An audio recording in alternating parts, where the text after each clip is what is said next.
নিরাপত্তা দিতে পারে না, আমাদের নিরাপত্তা কি দিবে? এই প্রশ্নের উত্তর দেন না। সেটা তো আমরা তো ওদের কাছে মানে সবকিছুই আমরা আমি একটা জিনিস জিজ্ঞেস করতে চাই যে আপনি উত্তর দিতে পারেন, স্নিগ্ধাও উত্তর দিতে পারে, আমার কোনো সমস্যা নেই। প্রশ্নটা হচ্ছে ব্যক্তির স্বাধীনতার মাত্রা কতটুকু, কি এটা? ব্যক্তির স্বাধীনতার কোনো মাত্রা নাই সামান্তা, আমার উত্তর আমি দিলাম। ব্যক্তির স্বাধীনতার কোনো মাত্রা নাই। ব্যক্তি স্বাধীনতা দিয়ে বুঝবে একটা ক্রাইম করা পর্যন্ত আপনার জন্য সিআরপিসি আছে, পেনাল কোড আছে, এর বাইরে যদি সে কোনো কিছু করে সেটা আইনভাবে ব্যবস্থা নেবে। একটা ব্যক্তির স্বাধীনতা কত সালের পেনাল কোড আপনি নতুন করে করেন, আপনারা ক্ষমতায় আসেন নতুন করে করেন, যেটা এক্সিস্টিং আছে সেটার কথাই। এখনকার পেনাল কোড কত সালের? এখনকার পেনাল কোড কত সালের মানে কি? পেনাল কোড তো পেনাল কোড, পেনাল কোডের তো প্রতিদিন পেনাল কোডের মধ্যে অনেক চেঞ্জ আছে। এটা 1858 সালে এই যে শেখানো পড়ানো বুলির পাশাপাশি এইটাও শোনেন, 1858 সালে যে পেনাল কোড আছে, বাংলাদেশে প্রতিদিন নতুন নতুন করে যে আইন এনাক্টেড হয়েছে গত 54 বছরে, তার মধ্যে ওই পেনাল কোডের আইনগুলি চেঞ্জ হয়েছে। গড়ে বইটা 1858 সালের, কিন্তু বাংলাদেশের হওয়ার পরে তো আইন হ্যাঁ সবগুলি চেঞ্জ হয়েছে। হ্যাঁ, তো যাই হোক সেটা এইটা এখন যে জায়গায় দাঁড়ায় থাকে। আপনি যে উত্তরটা দিচ্ছেন এটা কি মানে যে ব্যক্তি স্বাধীনতার যে সংখ্যাটা আপনি আমারে জিজ্ঞেস করছেন, আমি স্পষ্ট বলছি ব্যক্তি স্বাধীনতার কোনো সীমাবদ্ধতা নাই। ব্যক্তির স্বাধীনতার সীমা হচ্ছে ব্যক্তির স্বাধীনতার সীমা হচ্ছে একটা ক্রাইম করা পর্যন্ত। যেমন ধরেন আমার ব্যক্তি স্বাধীনতা হচ্ছে, আমি বুঝি নাই ক্রাইম করা মানে, বুঝি নাই। আমাদের খাতা কলমে যেটাকে ক্রাইম হিসেবে গণ্য করা আছে, যেমন ধরেন আমার ব্যক্তি স্বাধীনতা নাই আপনাকে একটা টোকা দেওয়ার জন্য, এই টোকাটা একটা ক্রাইম, আমার এটা ব্যক্তি স্বাধীনতা মনে পড়ে না। আমি আপনাকে এটা টোকা দিতে পারবো না, কিন্তু আমি আমাকে টোকা দিলেন, আমি মনে করলাম এটা একটা ক্রাইম, তাহলে আমি কি না মনে করলেন না, আমি টোকা দিতে পারবো না, টোকা দেয়াই ক্রাইম। আমি মনে করলাম যে এটা একটা ক্রাইম, সেইটাই তো আমি তো বললাম যে টোকা দেয়া তো আসলেই ক্রাইম, আমি আপনাকে টোকা দিতে পারবো না, কিন্তু আমি নিজে নিজে রাস্তায় দ্বারা খাইতে পারবো, এটা আমার ব্যক্তি স্বাধীনতা।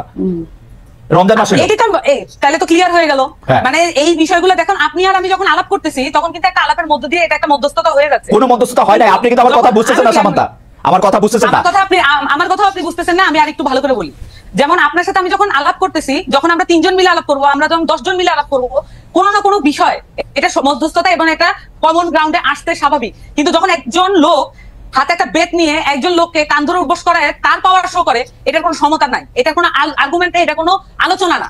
এটা হচ্ছে একজন লোক তার পাওয়ার শো করে আরেকজন লোককে ডমিনেট করতেছে, এটা হচ্ছে এই জিনিস। তার মানে এটা পরিষ্কার ভাবে এটা অন্যায়, এটা করা ঠিক আর ডমিনেশন, যেটা কোনোভাবে সমতা নাই। এখন ধরেন আমরা যখন আমাদেরকে এখানে বলা হয়েছে আমরা ফাইট করছি ইয়ার সাথে, মানে আওয়ামী লীগের সাথে, এটা একটা অসম লড়াই ছিল, আমাদের ছেলেপেলের হাতে ছিল লাঠি আর ওখানে ছিল বন্দুক আর উপর থেকে এয়ার স্ট্রাইক, তাহলে এটা কিভাবে সমতা? এটা তো লড়াইও না, এটা হচ্ছে পুরো খুন করার জন্য একেবারে আক্রমণ। তা এইটাও একই রকম একটা জিনিস, একটা লোক সে একটা পরিষ্কার সুন্দর জামা কাপড় পরা, পাঞ্জাবি পরা, এবং সে হচ্ছে লাঠি দিয়ে একজনকে বলতেছে, তার যে সামাজিক হায়ার অবস্থান সেটা সে মিসইউজ করে আরেকটা সামাজিক ভাবে লোয়ার অবস্থানে একটা খেটে খাওয়া মানুষকে, তার জীবনের গল্পটা কেউ জানে না। সেই প্রেক্ষিতে আমি জানতে চাইছিলাম যে এনসিপি রেস্টুরেন্ট খোলা রাখা, বন্ধ রাখা, কেউ এই ধরনের কাজ করানোর জন্য এটা সাপোর্ট করে কিনা? দুইটা সেপারেট জিনিস। হ্যাঁ খালেদ ভাই, এটা দুইটা সেপারেট জিনিস। আমরা যদি এই জিনিসগুলোকে আলাদা করতে না পারি তাহলে আমরা আচ্ছা বলেন তো, একটু বুঝান। মানে এটা আলাদা জিনিস। আমি বলি একটা জিনিস হচ্ছে যে আমি যখন বললাম যে আমি ঘটনা যখন বললাম যে এখানে একটা মানুষ ডমিনেট করতেছে আরেকটা লোককে এবং তাকে শারীরিকভাবে আহত করছে, এইটা একটা বিষয়, এটা আলাদা। এবং সেই সাথে আপনি বলতেছেন তাহলে কি এনসিপি পুরো একদম রমজান মাসে কি করা মনে করে? এনসিপি কি ধর্মভিত্তিক রাজনীতি দল? এনসিপি কি মনে করে যে এই আলেমদেরকে একদম প্রত্যেকটা ধর্মের প্রত্যেকটা বিষয়ে তারা ফতোয়া দিবে? আমরা কি বলছি যে আমাদের যে আত্মপ্রকাশ, রমজানের দোকান খোলা থাকবে কি থাকবে না? রমজানের দোকান খোলা থাকবে কি থাকবে না? এখন আমি না আমি বলি এটা কিভাবে নিশ্চিত করতে হবে? আপনারা বলবেন যে এটা আপনাদের উইশ, যা থাকবেন আপনার কি ইচ্ছা। আমি আমার উইশ বলতেছি, আপনি কি আমাকে বলতে দিবেন? আপনি বলতেছেন তো, বলেন। আমি বলতেছি তো, এখানে ক্লিয়ারলি এখানে ইসলামের মধ্যে এবং নানান ধর্মের মধ্যে অনেক ধরনের ফ্যাকশন আছে, অনেক ধরনের বিষয় আছে, প্রত্যেকের রিপ্রেজেন্টেশন নিশ্চিত হয়। এমন করে বোর্ড গঠন করে দিক, এমন ভাবে বোর্ড গঠন করে দিক যেখানে এই যে তাত্ত্বিক আলাপটা, এই তাত্ত্বিক আলাপটা হোক। সেটার জন্য তো আমরা ওয়েল ইকুইপ না। আমাদেরকে যদি ফ্যাসিলিটেট করতে বলে, আমাদেরকে যদি জনক না, আমরা বলতে সেটা করা উচিত, তাহলে বাংলাদেশের জনগণ কি করবে? কার কথা শুনবে? যে পার্টি করে সেই পার্টির কথা শুনবে। বিভাজন আরো স্পষ্ট করি। আপনারা এটা বোর্ড করে দেওয়ার পক্ষে যারাই আলোচনা করবে এবং সেটার মধ্যে আলেমরা থাকবে। আমরা মনে করি স্পেশালাইজড যে কোনো বিষয় যখন এইটার মধ্যে আপনি মনে করতেছেন যে আমি মনে করতেছি যে এটা, আমি মনে করি সেটা আপনি মনে করতেছেন এটা স্পেশালাইজড বিষয়। আমি বলতেছি ভাই এটা স্পেশালাইজড বিষয়। আমি মনে করতেছি এটা স্পেশালাইজড বিষয় এবং এইটা আমি রাস্তায় খাবো কি খাবো না, মানে রেস্টুরেন্টে খাবো কি খাবো না, এটা স্পেশালাইজড বিষয়। রেস্টুরেন্ট এটার সাথে এটা সম্পর্ক না। এখানে দেখবেন যে রোজা অমুক তমুক অনেক কিছু নিয়ে আসছে এখানে কনসেপ্টের সাথে। আপনি যখন প্রশ্ন করছেন এখন আপনি আরো বেশি সিম্পলিফাইড করে ফেলতেছেন। আপনার প্রশ্নটা প্রথমে এটা ছিল না, আপনি এখন মানে এটাকে কম্প্রোমাইজ করতেছেন আপনি তর্কে দিজার জন্য। আমি বলতেছি যে সামান্তা এই যে শুনেন সামান্তা, এই তর্কে জিতা জাতীয় কথা আমারে বললেন না। আপনি তর্কে জিতছেন, 100তে 99 পাইছেন। আপনার কথা আমি বুঝতে পারছি, থ্যাংক ইউ। আমি ডক্টর স্নিগ্ধার কাছে যাই। ডক্টর স্নিগ্ধা, আমি সামান্তা শারমিনের কথা আমি বুঝতে পারতেছি। তারা বলতেছেন যে এই দায়িত্ব তারা কেন নেবেন, যে এই দায়িত্ব তারা যে একটা ঘোষণা করবেন। এটা আমি বলি নাই। আচ্ছা আবার বলেন কি বলছেন। না না আপনি না আপনি থাকবে, তার মানে আমার কথা আবার রিওয়াইন্ড করে দেখা যাবে না। আপনি কি আপনি এটা বলতেছেন না যে এই সিদ্ধান্ত এনসিপি দিবে না? আপনি এটা বলেন নাই যে আমি বারবার বলেছি এনসিপির কাছে যদি জনগণ সকলে মিলে বলুক এনসিপি এটা সলভ করতে হবে, কিন্তু তা তো না। এক একটা পলিটিক্যাল পার্টি, এক একটা জনগোষ্ঠী এক একটা পলিটিক্যাল পার্টি করে। তাহলে এই যে এতগুলো মানুষের দায়িত্ব তো আমরা যদি নিতে চাই তাহলে আমাদেরকে তো ফর্মালি দিতে হবে। তাহলে আমরা সকলকে মিলে এটা একটা বোর্ড গঠন করে আমরা এই সমাধানগুলো দিয়ে দিই। কিন্তু আমাদের রাষ্ট্রীয় কাঠামো আছে, আমাদের ইসলামিক ফাউন্ডেশন নাই। এই সমস্যাগুলো সমাধান করা কি ইসলামিক ফাউন্ডেশনের দায়িত্বের মধ্যে পড়ে না? তাহলে আমরা যে ট্যাক্সের টাকা দিয়ে এই প্রতিষ্ঠানগুলো চালাই, তাহলে আমরা কেন ট্যাক্সের টাকাটা নষ্ট করি?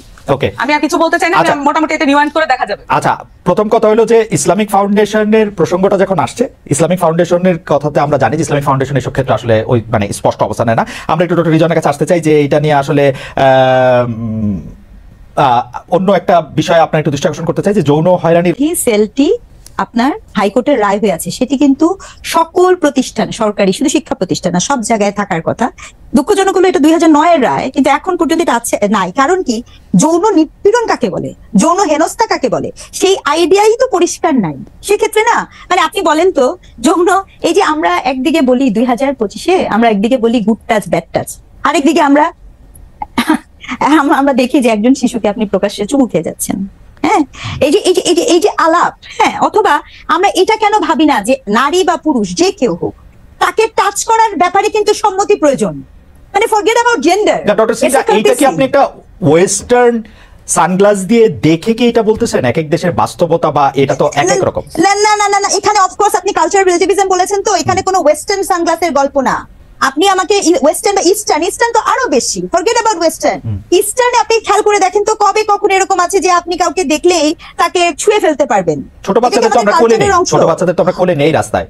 আচ্ছা, এখানে আমি আপনাকে একটা কথা বলেছি, কোনো কিছু যদি কালচারের মধ্যে, আমি একদম নির্লিপ্তভাবে একজন নির্বিজ্ঞান হিসেবে বলি, কোনো কিছু যদি আপনার কালচারে থেকে থাকে এবং সেটি যদি আপনার এই ধরনের মানে অন্যায়ের দিকে ধাবিত হয়, সম্ভাবনা তৈরি করে ক্ষতিগ্রস্তের, তাহলে সেটি আপনার কালচারে থাকলেই সেটি জায়েজ। গল্পটা তো তা না খালেদ ভাই। যেমন আপনাকে আমি একটু স্পষ্ট করি, আপনি কি জানেন না কত শত এক্সাম্পল দেয়া সম্ভব? আপনার গবেষণা কি বলছে যে এই যে শিশুরা, একজন শিশু তার পরিবারই নিরাপদ হচ্ছে না, এই শিশুর কিন্তু প্রথম শত্রুটা, এটা কিন্তু একটা খুব সিরিয়াস ডিসকাশন। বাংলাদেশের গবেষণা অনুযায়ী আপনি দেখবেন যে প্রথমত ভিকটিম হয় হচ্ছে শিশুর পরিবার, দ্বিতীয়ত হচ্ছে নিকট আত্মীয়, তৃতীয়ত হচ্ছে স্থানীয় লোকজন, এবং চতুর্থত হচ্ছে এরকম অপরিচিত লোকজন, খুব কম। তাহলে এই যে শিশুর পরিবারের থেকে এই ঘটনাগুলো যে ঘটছে, এই কেন ঘটছে? তার কারণ আপনি যে কালচারাল প্র্যাকটিস, আমরা যখন কাজ করি, গবেষণা কাজ করি, বিশ্বাস করেন ম্যাক্সিমাম ক্ষেত্রে দেখা যায় যে আদর করতে বলে তাকে যৌন হেনস্থার শিকার করা হয়। এটা তো একটা গবেষণার ফলাফল, এখানে কোনো ইস্টার্ন ওয়েস্টার্নের ব্যাপার তো নাই। এক, দুই, আপনাকে আরেকটা কথা বলি, এই যে আলাপটা আপনি হাইকোর্টের কথা বলছেন, আপনি দেখেন, আমার বলতে কোনো দ্বিধা নাই, এই যে এখন সবাই এই যে ঘটনাটা ঘটেছে, এটা তো খুনের